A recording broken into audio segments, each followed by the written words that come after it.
এবার দেখো বন্ড অর্ডারটা কি করে পাওয়া যায় সেটা আমরা বুঝতে শিখেছি। আমি এইবার বন্ড ডিস্টেন্স সম্পর্কে দু চারটা কথা বলবো। বন্ড ডিস্টেন্স মানে কি? যাদের বন্ড অর্ডার যত বেশি হবে তাদের বন্ড ডিস্টেন্স তত ছোট হবে। মানে কেউ যদি সিঙ্গেল বন্ড হয় তাহলে তার বন্ড ডিস্টেন্সটা বড়, ডাবল বন্ড হলে বন্ড ডিস্টেন্স কি তার থেকে ছোট হয়। সুতরাং যাদের বন্ড অর্ডার যত বাড়বে তাদের বন্ড ডিস্টেন্স তত ছোট হবে। আমি তোমাকে প্রশ্ন রাখবো, ধরো oxygen O2 minus, O2 plus, O2 plus. খেয়াল করে দেখো, O2 মাইনাস মানে ও এর মাথায় -1 নয়, O2 মলিকিউল তার মাথায় হচ্ছে গিয়ে -1। তার মানে একটা ইলেকট্রন গ্রহণ করেছে এই অণুটা, সেক্ষেত্রে তাদের বন্ড অর্ডার কত হবে। আরেকটি কথা জেনে রেখে দাও, আমরা প্যারাম্যাগনেটিক, একটা প্যারাম্যাগনেটিক এইটা কোথায় শুনেছিলে না, অ্যাটমিক স্ট্রাকচার পড়াতে গিয়ে আমি বলেছিলাম যে কোনো একটা অ্যাটমের ইলেকট্রন বিন্যাস করতে গিয়ে অযুগ্ম ইলেকট্রন যতগুলো, মানে অযুগ্ম ইলেকট্রন যদি থাকে আমি বলবো তারা প্যারাম্যাগনেটিক। এখন আমাকে বলছে মলিকিউল বা আয়ন তারা প্যারাম্যাগনেটিক না ডায়াম্যাগনেটিক। তাহলে এক্ষেত্রেও তাই, মলিকুল হলে তার কি করব, তাহলে মলিকুলার ইলেকট্রনিক ডিস্ট্রিবিউশন করব। মলিকুলার ইলেকট্রনিক ডিস্ট্রিবিউশনে যদি দেখি আনপেয়ার্ড ইলেকট্রন রয়েছে তাহলে সেই মলিকুলটা হবে কি প্যারাম্যাগনেটিক। তাহলে প্রথমে আগে ধরি অক্সিজেনের এমোটা। অক্সিজেনের এমও বলতে আমি কেবলমাত্র শুধু ওই পি উপকক্ষের যে কক্ষকগুলো আছে শেষকালে আমি সেইগুলোকে নেব, কারণ ভিতরেরগুলো এমও নিয়ে তো কোনো আমার অসুবিধা নেই। আমি ধরো 1s2 2s2 2p4, আমি এক একটা অক্সিজেন পরমাণুর তোমার হচ্ছে গিয়ে পিএ যে অরবিটাল শেষকালে রয়েছে তাদেরকে আমি ইউজ করবো এমো তৈরি করতে। যেমন দেখো এখানে 3টে আছে, এই অক্সিজেনের 3টে পি আছে, সেখানে ইলেকট্রন কটা আছে, 4টে আছে, এরও 4টে আছে। তাহলে অক্সিজেনের যখন আমি এমও তৈরি করেছিলাম আমি তখন কি বলেছিলাম না, এখানে নিচেই হচ্ছে সিগমা 2pz, তারপরে কি বলেছিলাম পাই 2px পাই 2py, তারপরে বলেছিলাম পাই 2p পাই স্টার 2px পাই স্টার 2py, তারপরে বলেছিলাম কি না সিগমা স্টার 2pz। আমি এটা অক্সিজেনের ইলেকট্রন মানে মলিকুলার যে অরবিটালের এনার্জেটিক্যালি যে ডিস্ট্রিবিউশন সেটা দেখিয়েছি। এবার তাহলে আমার এর ইলেকট্রন 4টে, ইলেকট্রন 4টে, তাহলে আমি এবার ইলেকট্রনিক ডিস্ট্রিবিউশন করব। তাহলে এখানে 2টো, তাহলে আউবাউ প্রিন্সিপাল অনুযায়ী হবে এখানে 2টো এখানে 2টো, কটা হলো 6টা হয়ে গেল। হাতে রয়েছে আর 2টো ইলেকট্রন। যেহেতু পাই স্টার 2pz এবং পাই স্টার 2py দুজনের সমশক্তি সম্পন্ন, তাহলে হুন্ডের নিয়ম অনুযায়ী কি হবে তারা একক ইলেকট্রন লাভ করবে। খেয়াল করে দেখো এইবার এই অক্সিজেন যে মলিকিউলটা, এই অক্সিজেন মলিকিউলটার এদের যে মলিকুলার অরবিটালের ইলেকট্রনিক ডিস্ট্রিবিউশন, সেখানে দেখো অযুগ্ম ইলেকট্রন রয়ে গেছে। যখনই অযুগ্ম ইলেকট্রন রয়ে গেছে তাহলে নিশ্চিতভাবে এই মলিকিউলটা অ্যাজ এ হোল কি হবে, প্যারাম্যাগনেটিক হবে। কারণ আমি বলেছিলাম ইলেকট্রনিক ডিস্ট্রিবিউশন আনপেয়ার্ড ইলেকট্রন থাকলেই তারা হবে প্যারাম্যাগনেটিক, তাহলে নিশ্চিত এরা প্যারাম্যাগনেটিক হবে। এখন যদি বলি O2 প্লাস, তাহলে O2 প্লাস মানে কি সিঙ্গেল প্লাস, তাহলে O2 হচ্ছে প্যারাম্যাগনেটিক। O2 প্লাস যদি বলি তাহলে O2 প্লাস হলে কি হবে না, এই ইলেকট্রন পালাবে, এই ইলেকট্রন পালাবে। কারণ ইলেকট্রন পালাবে কোথা থেকে না, যেগুলো হায়ার এনার্জি লেভেলে রয়েছে অরবিটাল সেখান থেকে পালাবে, ঠিক অ্যাটমের মতন। তাহলে এই দুটো ইলেকট্রন যদি পালিয়ে যায় তাহলে এই যে অক্সিজেনটা, এই যে অক্সিজেনটা আমি O2 প্লাস না মানে O2 প্লাস যদি হয় তাহলে কি হবে, একটা ইলেকট্রন পালাবে। তাহলে একটা ইলেকট্রন পালালে কি হবে, এখানেও কি রয়েছে, একটা আনপেয়ার্ড ইলেকট্রন রয়েছে, সুতরাং এও প্যারাম্যাগনেটিক। আমি যদি প্রশ্ন করি O2 এবং O2 প্লাস এদের মধ্যে প্যারাম্যাগনেটিজম, প্যারাম্যাগনেটিজমটা কার বেশি হবে? আমি বলেছিলাম সেটা মাপবে কিভাবে, না ম্যাগনেটিক মোমেন্টের √n × n+2, n মানে নাম্বার অফ আনপেয়ার্ড ইলেকট্রন। তাহলে O2 ক্ষেত্রে অযুগ্ম ইলেকট্রন কটা ছিল? দুটো। তার যা ম্যাগনেটিক মোমেন্ট হবে, O2 প্লাসের ক্ষেত্রে ম্যাগনেটিক মোমেন্ট কি হবে? একটা তো অযুগ্ম ইলেকট্রন, ম্যাগনেটিক মোমেন্টটা কম হবে। তাহলে এইভাবে কি হচ্ছে, কে প্যারাম্যাগনেটিক কে ডায়াম্যাগনেটিক বলতে পারবো। ধরো এবার O2 double plus, O2 double plus হলে কি হবে না, এই ইলেকট্রনও পালাবে। তাহলে দেখো বাকি যে ইলেকট্রনগুলো পড়ে রইলো তারা সবাই তো হচ্ছে পেয়ার্ড, পেয়ার্ড হয়ে গেলে কি হবে? ডায়াম্যাগনেটিক। তার মানে কি, এই O2 প্লাস এই O2 ডাবল প্লাস এই হচ্ছে ডায়াম্যাগনেটিক, O2 প্লাস হচ্ছে, তাহলে O2 এর ক্ষেত্রে কি আনপেয়ার্ড ইলেকট্রন ছিল দুটো, তাহলে ওর ম্যাগনেটিক মোমেন্ট বেশি হবে। O2 প্লাস তার ক্ষেত্রে আনপেয়ার্ড ইলেকট্রন একটা, তার ম্যাগনেটিক মোমেন্ট কম হবে। কিন্তু হলেও এরা দুজনে কি প্যারাম্যাগনেটিক, যেহেতু অযুগ্ম ইলেকট্রন রয়েছে। কিন্তু O2 ডাবল প্লাস যদি বলি, তাহলে এর ক্ষেত্রে কি দেখো সমস্ত এই মলিকুলার অরবিটাল গুলো কমপ্লিটলি ফিল, তার মানে এটা হবে কি ডায়াম্যাগনেটিক। বেশ, এইবার দেখো আমি যদি simple oxygen O2 minus O2 plus O2 double plus, এদের সবাইকার এমোর ধরনটা একই ধরনের। এবার এক কাজ করো, তুমি খেয়াল করে দেখো যে এইখানে এর চারটে ইলেকট্রন আমি দিয়েছি, এটা হচ্ছে অক্সিজেনের। তাহলে আমি যদি বলি অক্সিজেনের বন্ড অর্ডার কত, বন্ড অর্ডার কত, number of bonding electrons minus number of anti bonding electrons. তাহলে বন্ডিং ইলেকট্রন কটা হচ্ছে? 6টা। অ্যান্টি বন্ডিং ইলেকট্রন কটা? 2টো। ডিভাইডেড বাই কত হবে? 2। তার মানে কত হবে? 4/2 = 2। তার মানে অক্সিজেনের ভেতরে এই দুটো পরমাণু ডাবল বন্ড দিয়ে অ্যাটাচ। আমি যদি এবার O2 মাইনাস বলি, O2 মাইনাস মানে এখানে আবার একটা ইলেকট্রন ঢুকছে। তাহলে আবার একটা ইলেকট্রন এর সঙ্গে সমশক্তি সম্পন্ন তো নয়, তাহলে আর একটা ইলেকট্রন ঢুকলে এইখানটায় ঢুকলো, কারণ ওর থেকে তো লোয়ার এনার্জি লেভেল। তাহলে নাম্বার অফ বন্ডিং ইলেকট্রনস কত হচ্ছে? এর ক্ষেত্রে বন্ড অর্ডার হবে কত? 6 মাইনাস অ্যান্টি বন্ডিং কত হচ্ছে? 3/2, দ্যাট ইকুয়াল টু 1.5। তার মানে দুটো অক্সিজেন পরমাণুর মধ্যে হচ্ছে 1.5 বন্ড কাজ করছে, মানে হচ্ছে এরকম ও এই টাইপের বন্ড কাজ করছে, 1.5 বন্ড কাজ করছে, যেখানে হচ্ছে এইটা একটা ইলেকট্রন রয়েছে, 1.5 বন্ড কাজ করছে। O2 প্লাস, তাহলে O2 প্লাস যদি হয়ে যায় সেক্ষেত্রে কেমন হচ্ছে না, একটা ইলেকট্রন পালিয়ে গেছে। তাহলে এর ক্ষেত্রে বন্ড অর্ডার কত হচ্ছে? তাহলে 6 মাইনাস কত? 1/2, 2.5। তার মানে বন্ড অর্ডার হচ্ছে 2.5। তার মানে হচ্ছে এর ক্ষেত্রে ও একটা electron, 2.5 bond order. O2 double plus, O2 double প্লাসে বন্ড অর্ডার কত? 6 মাইনাস, তাহলে এখানে আর কেউ নেই, 0/2, দ্যাট ইকুয়াল 3। তার মানে হচ্ছে এর ক্ষেত্রে ধরো এই অ্যাজ এ হোল গোটা অণুটার উপর +2, তাহলে বন্ড অর্ডার কত হচ্ছে? 3। এখন প্রশ্ন হচ্ছে তাহলে আমি যদি জানতে চাই যে এদের বন্ড ডিস্টেন্সের অর্ডার অনুযায়ী সাজাও, আমি বলেছিলাম যাদের বন্ড অর্ডার যত বেশি হবে তাদের বন্ড ডিস্টেন্স তত কম হবে। তা দেখো সবচেয়ে কম কোনটা হবে? O2 double plus. তাহলে সবচেয়ে বেশি কোনটা হবে? নিশ্চিতভাবেই কত, যেটা 1.5 বন্ড। 1.5 বন্ড মানে কোনটা? O2 minus. তাহলে O2 মাইনাস গ্রেটার দেন, তারপরে কে হচ্ছে? O2 গ্রেটার দেন কে হচ্ছে? O2 প্লাস গ্রেটার দেন কে হচ্ছে? O2 double plus.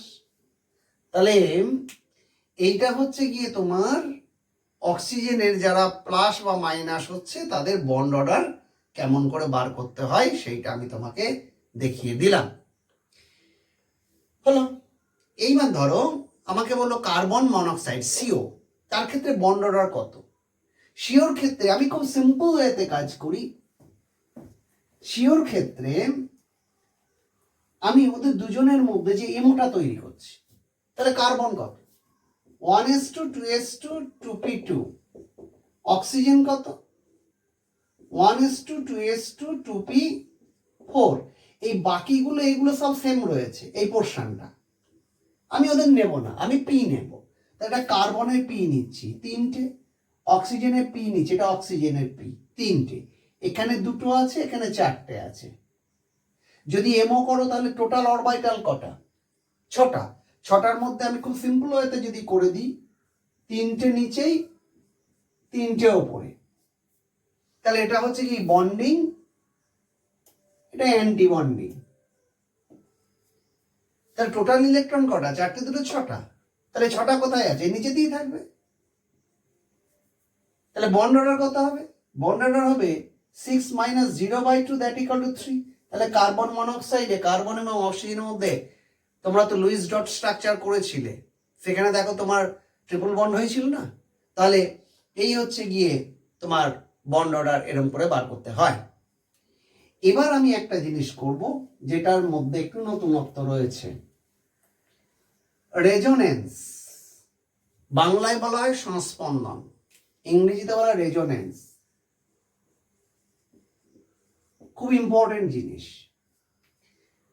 কোনো একটা কম্পাউন্ডের স্টেবিলিটি ব্যাখ্যা করার জন্য এই জিনিসটা আমার খুবই প্রয়োজন। তাহলে রেজোনেন্স কাকে বলে? রেজোনেন্সটা বলছে যে মুক্ত ইলেকট্রন জোড়, সে মাইনাস চার্জের ইলেকট্রন জোড় হতে পারে বা লোন পেয়ার হতে পারে।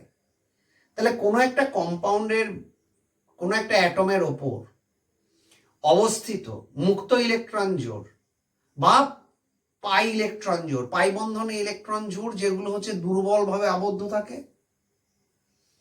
সেই ইলেকট্রন জোড়ের স্থানান্তরের ফলে তুল্য মূল্য একাধিক যে গঠন তৈরি হয়, সেই প্রত্যেকটা গঠনকে বলা হয় এক একটা রেজোনেটিং স্ট্রাকচার বা ক্যানোনিক্যাল গঠন। আর যে পদ্ধতিতে এইরকম স্থানান্তরকরণ ঘটে, মুক্ত ইলেকট্রন বা পাই ইলেকট্রনের স্থানান্তরকরণ ঘটে, দিয়ে তুল্যমূল্য গঠন তৈরি হয়, সেই পদ্ধতিকে বলা হচ্ছে রেজোনেন্স। তাহলে কি বললাম?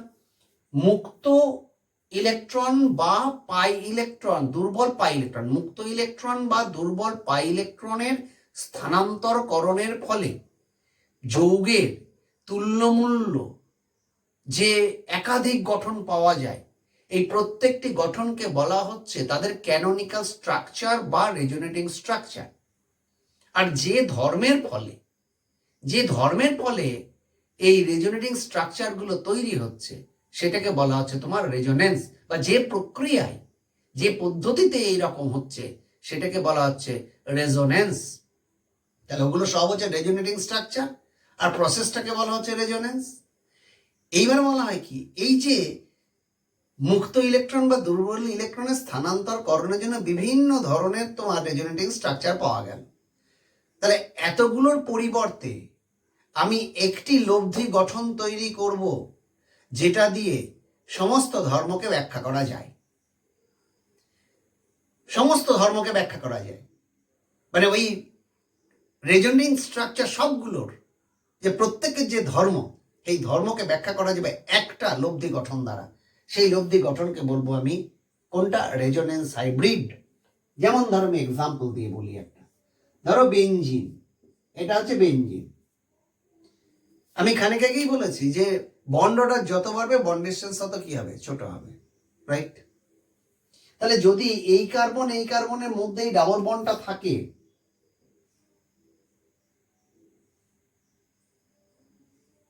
যদি এই দুটো কার্বনের মধ্যে ডাবল বন্ডটা থাকে,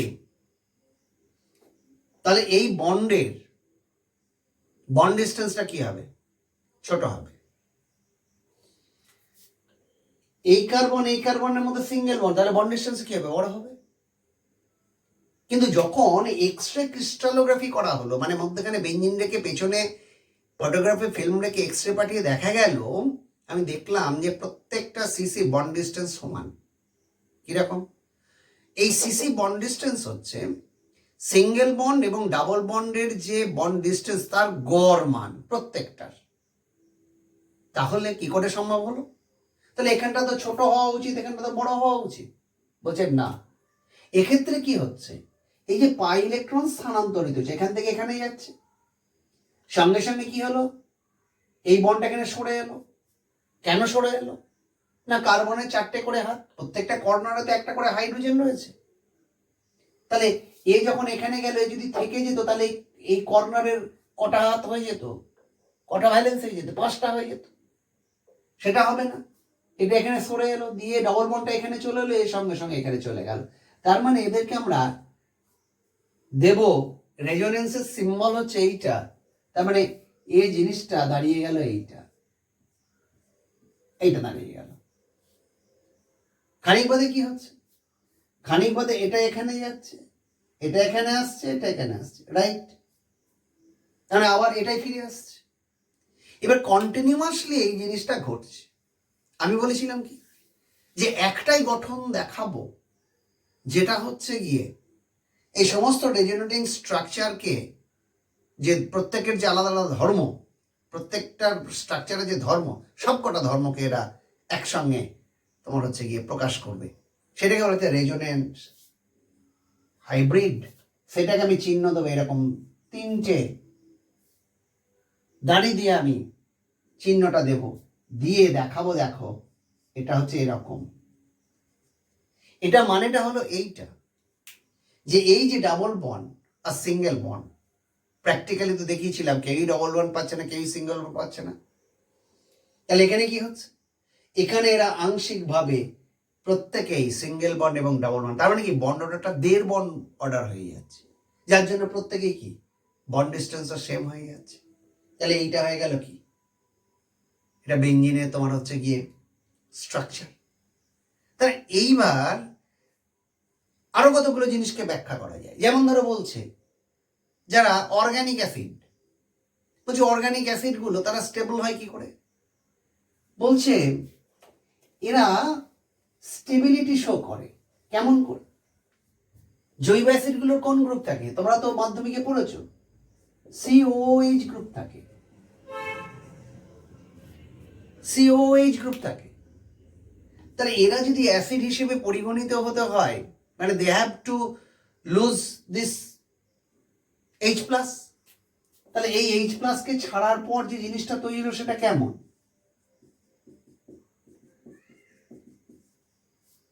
এবার মনে রাখতে হবে, একটা সিস্টেম স্টেবিলাইজড হবে তখনই যখন তার চার্জটা ডিলোকালাইজড হয়, মানে ছড়িয়ে যাবে। চার্জ কোথাও এক জায়গায় জমে থাকলে সেটা আনস্টেবল কন্ডিশন, যত ছড়াতে পারবে তত হচ্ছে কি স্টেবল হবে। তাহলে এখানে এই যে নেগেটিভ চার্জ, মানে এ প্রোটন ছাড়া মানে কি, এ ছাড়বে মানে তার সঙ্গে এই অ্যানায়নটা তৈরি হবে। এই অ্যানায়নটা স্টেবল হলেই আমি বুঝে যাব ও প্রোটন ছাড়বে। তাহলে এই স্টেবিলিটিটা আসছে কি করে। আমি বলেছিলাম স্টেবিলিটি মানে কি, না চার্জের ডিলোকালাইজেশন, ছড়িয়ে যাওয়া। কিরম করে হচ্ছে দেখো, এটা এখানে আছে, খানিক বাদে যখনই এখানে এলো চলে এলো এইখানে। তারপরে স্ট্রাকচারটা কেমন দাঁড়িয়ে গেল, এখানে মাইনাস ডবল বন্ড, আবার পর মুহূর্তে কি হলো, এটা এখানে যাবে, এটা এখানে আসবে। এইবার কি হচ্ছে, এই যে নেগেটিভ চার্জটা একবার এই অক্সিজেন পরমাণুর মাথায়, একবার ওই অক্সিজেন পরমাণুর মাথায়, দুটোই তো ইলেকট্রোনেগেটিভ, তারা তো নেগেটিভ চার্জকে ওয়েলকাম করবে। এখন এদের এবার যদি বন্ড ডিস্টেন্স বলতে বলো, CO বন্ড ডিস্টেন্স আর এই CO বন্ড, এটা সিঙ্গেল এটা ডবল, তাহলে সেম হওয়ার কথা, সেম হওয়ার কথা নয়, কিন্তু হচ্ছে। কিরকম না, এদের যে রেজোনেন্স হাইব্রিড, মানে এই যে 3টে দাগ দিয়ে, মানে নেগেটিভ চার্জটা থাকছে কোথায়, না দুটো তীব্র ইলেকট্রোনেগেটিভ অক্সিজেনের মধ্যে ছড়িয়ে রয়েছে এই নেগেটিভ চার্জ। হয়েছে বেশ, যার জন্য এটা স্টেবল। শুধু এটা বলে নয়, এই অ্যাসিডের অ্যাসিডিটিকেও আমরা এক্সপ্লেন করতে চাই, মানে যাদের ক্ষেত্রে এই অ্যানায়নটা যত বেশি স্টেবল হবে সেটাও তুমি এখান দিয়ে ব্যাখ্যা করতে পারবে। সেটা হচ্ছে অর্গানিকে আছে, তখন যাব। এরপরে দেখো আমি ইনঅর্গানিক কতগুলো কম্পাউন্ডে কাজ করছি। ধরো আমাকে বলছে কার্বনেট অ্যানায়ন। কার্বনেট অ্যানায়ন তো আমার কার্বনের সঙ্গে 3টে অক্সিজেনের 3 রকম বন্ড রয়েছে, তিনটে অক্সিজেনের সঙ্গে বন্ড রয়েছে। আমাকে বলছে সব কটা বন্ড ডিস্টেন্স সমান দেখাচ্ছে। কি করে হচ্ছে দেখা যাক। তাহলে কার্বন ধরো ডবল বন্ড ও ও মাইনাস মাইনাস, রাইট? তাহলে এটা সিঙ্গেল বন্ড, এটা সিঙ্গেল বন্ড, তাহলে দুজন বড়, ওটা কি ছোট? কিন্তু প্র্যাকটিক্যালি কি বলছে না সব কটা সমান। যদি আমি প্রশ্ন করি কেন সমান, তখন তুমি বলবে এরা রেজোনেন্স করছে। কেমন করে? না এই মাইনাসটা একবার ঘুরে এখানে যাচ্ছে, তখন এটা এখানে মাইনাস, তার মানে কেমন পাচ্ছে? ও মাইনাস ও মাইনাস ডাবল বন্ড, আবার কি হচ্ছে? তাহলে এ ডাবল বন্ড পেয়ে গেল, কারো দুঃখ রাখবে না। আবার কি হচ্ছে? এ যখন এখানে ঢুকছে এ তখন এখানে মাইনাস, তাহলে কি হয়ে গেল? এই কার্বনটা ডাবল বন্ড পেয়ে গেল, এটা মাইনাস এটা মাইনাস, তারপরে কারোরই কোনো দুঃখ নেই। প্রত্যেকেই মুহূর্তে মুহূর্তে ডাবল বন্ড ক্যারেক্টার পাচ্ছে, আবার মুহূর্তে মুহূর্তে হচ্ছে গিয়ে সিঙ্গেল বন্ড ক্যারেক্টার পাচ্ছে। তাহলে তুমি দেখো এই যে বিষয়টা, তাহলে আমি এইটাকে রেজোনেন্স হাইব্রিড করতে গেলে কেমন হবে? না দুটো নেগেটিভ চার্জ সেটা কিন্তু একজনের মাথায় বা দুজনের মাথায় থাকবে এমনটা নয়। তুমি খেয়াল করে দেখো প্রত্যেকের মধ্যে কিন্তু ছড়িয়ে যাচ্ছে। তাহলে আমি এটা সম্পর্কে লিখতে পারি এইরকম, এই অক্সিজেন কত চার্জ পাচ্ছে? না মোট চার্জ -2, কজনে ভাগ করেছে? 3 জনে, তাহলে পাবে কত? -2/3। সিমিলারলি এও -2/3, অক্সিজেন এও -2/3। তাহলে প্রত্যেকেই দেখো সেম চার্জ পাচ্ছে এবং সেম বন্ড ক্যারেক্টার পেয়ে যাচ্ছে, যার জন্য এদের বন্ড ডিস্টেন্স গুলো কি হয়ে যাচ্ছে? সমান হয়ে যাচ্ছে। এরকম ভাবে there are so many things that can be explained by resonance. আরেকটা এক্সাম্পল দেখো,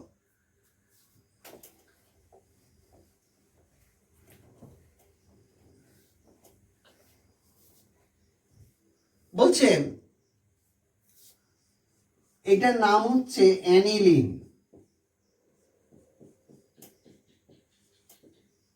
অ্যানিলিন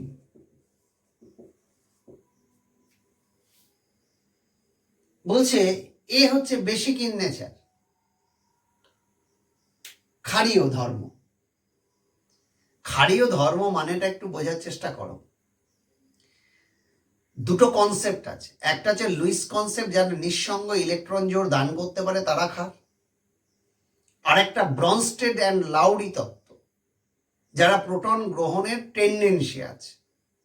তাহলে আমি গঠন করলে দেখবো এর মাথায় লোন পেয়ার রয়েছে। তাহলে লোন পেয়ার যদি থাকে তাহলে কেমন করছে দেখো, এটা প্রোটন H+, তাহলে এই ব্রনস্টেড লাউরি তত্ত্ব অনুযায়ী অ্যানিলিন ক্ষার। তার মানে কি এ প্রোটন অ্যাকসেপ্ট করবে, কারণ এর অরবিটাল খালি ছিল, এ দিয়ে নিয়ে নিল, নিয়ে কি হলো NH4 মাথায় প্লাস, সঙ্গে সঙ্গে সব রে রে রে করে উঠবে। নাইট্রোজেন অক্সিজেন ফ্লুরিন যারা হাইড্রোজেন বন্ড করে ইলেকট্রোনেগেটিভ মৌল, তার মাথায় প্লাস চার্জ। এটা কি থাকতে পারে নাকি? যদি না পারে তাহলে এটা করলেন কি করে? আমি হ্যাঁ পারে। কেমন করে? এইবারই প্রশ্নের উত্তরটা হচ্ছে এরা স্টেবিলাইজ হচ্ছে রেজোনেন্স দ্বারা। কেমন করে দেখো, এই দুর্বল পাই ইলেকট্রন স্থানান্তরিত হবে। কেমন জিনিসটা তৈরি হলো তাহলে? NH4 প্লাসটা চলে এলো এইখানে, আবার দেখো রেজোনেন্স করছে, এইটা এখানে আসছে, প্লাসটা চলে আসবে এই কর্নারে,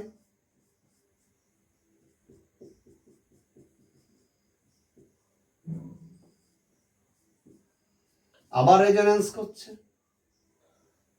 এটা এখানে আসছে,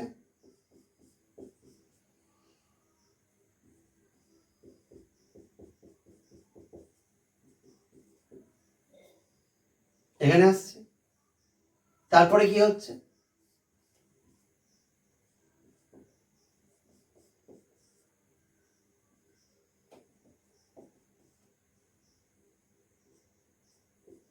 আবার চলে আসছে। মানে কন্টিনিউয়াসলি নাইট্রোজেনের মাথায় যে প্লাস চার্জটা থাকছে, এটা নিয়ে আমরা ভয় পাচ্ছিলাম, থাকছে না তো, কন্টিনিউয়াসলি ওরা এরকম করে তোমার হচ্ছে গিয়ে মুভ করছে, যার জন্যই বলা হচ্ছে যে অ্যানিলিন ক্ষারধর্মী। তা কোনো charge present on that compound সেইটা স্টেবিলিটি লাভ করবে থ্রু রেজোনেন্স, রেজোনেন্স দ্বারা স্টেবিলাইজড হবে। সুতরাং রেজোনেন্স খুব একটা ভাইটাল পয়েন্ট। এছাড়া আরো অনেক আছে, যেমন বলছে ফেনল অ্যাসিডিক ইন নেচার। আবার একটু আসি, ফেনল, ফেনল মানে কি? কার্বলিক অ্যাসিড, এটা অ্যাসিডিক ইন নেচার। কেন? এটা ফেনল। তাহলে যদি অ্যাসিডিক হতে হয় তাহলে প্রোটন রিলিজ করবে, তাহলে যে অ্যানায়নটা তৈরি করবে সেটাকে ফেনক্সাইড অ্যানায়ন। আমি তোমাকে বলেছিলাম এ প্রোটন ত্যাগ করবে যদি অ্যানায়ন স্টেবিলাইজড হয়। কি করে? স্টেবিলাইজড হতে গেলে এক জায়গায় জমে থাকলে হবে না, ডিলোকালাইজড হতে হবে, ছড়িয়ে যেতে হবে। কেমন করে? এটা এখানটায় আসবে, এটা এখানে আসবে।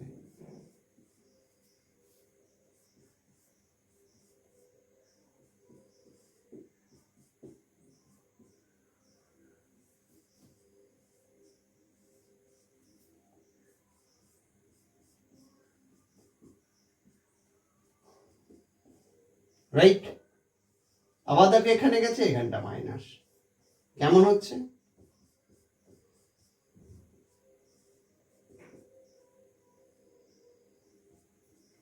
আবার কি করছে? Like this.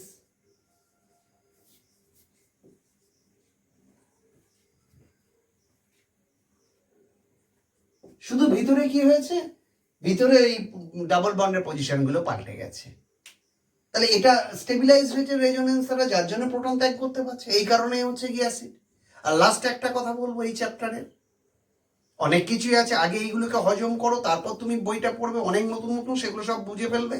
আর তখন বুঝতে না পারলে তো আমি আছি। লাস্ট একটা কথা বলবো যে আমাকে বলছে এমন একটা কম্পাউন্ডের নাম বলতে হবে যেখানে সমযোজী, তড়িৎযোজী, অসমযোজী এবং হাইড্রোজেন বন্ধন সবকটা আছে। কিরকম? আরেকটি কথা বলে নি, CuSO4.5H2 কপার সালফেট, যার মধ্যে 5 অণু কেলাস জল রয়েছে। 100 ডিগ্রি সেন্টিগ্রেড তাপমাত্রায় 4 অণু জল বেরোয়, পঞ্চম জল অণুটা বেরোয় না। এই প্রসঙ্গে এটা বললাম কেন না, এই কম্পাউন্ডের মধ্যে সব ধরনের বন্ড আছে, সমযোজী, অসমযোজী, তড়িৎযোজী, হাইড্রোজেন বন্ধন, সব কটা বন্ড এই কম্পাউন্ডের মধ্যে রয়েছে। গঠনটা হচ্ছে এরকম, এখানে যদি Cu+2 থাকে, এখানে O তার লোন পেয়ার দিয়ে এখানে ডোনেট করছে,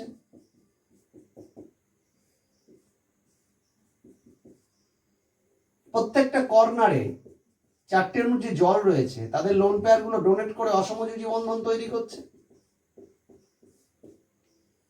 এর সঙ্গে হচ্ছে তড়িৎযোজী করছে কে? OSO3 2-। তারপরে কি করছে না, এই যে SO3 যে একটা অক্সিজেন, তার সঙ্গে এখানে আর একটা যে জল অণু রয়েছে এ হাইড্রোজেন বন্ধন তৈরি করছে। এর সঙ্গে হাইড্রোজেন বন্ধন করছে, এর সঙ্গে হাইড্রোজেন বন্ধন করছে। তাহলে এরকম প্রশ্ন আমি করতে পারি যে 100 ডিগ্রিতে 4টে বেরোই, মানে এই এই এই 4টে বেরিয়ে যায়, তাহলে পঞ্চমটা বেরোতে 250 ডিগ্রি সেন্টিগ্রেড লাগে কেন? এই যে এই SO4 এর সঙ্গে যে হাইড্রোজেন বন্ডিং করে যে পঞ্চম জল অণু রয়েছে সেগুলো সব রয়েছে সমযোজী, কারণ জলের মধ্যে এগুলো সব হচ্ছে সমযোজী, এগুলো সব সমযোজী, এগুলো কি অসমযোজী, এটা তড়িৎযোজী, আর এখানে হাইড্রোজেন বন্ড নেই, সবকটাই রয়েছে। তাহলে এইটা হয়ে গেল তোমাদের এই নেচার অফ কেমিক্যাল বন্ডিং এর শেষ।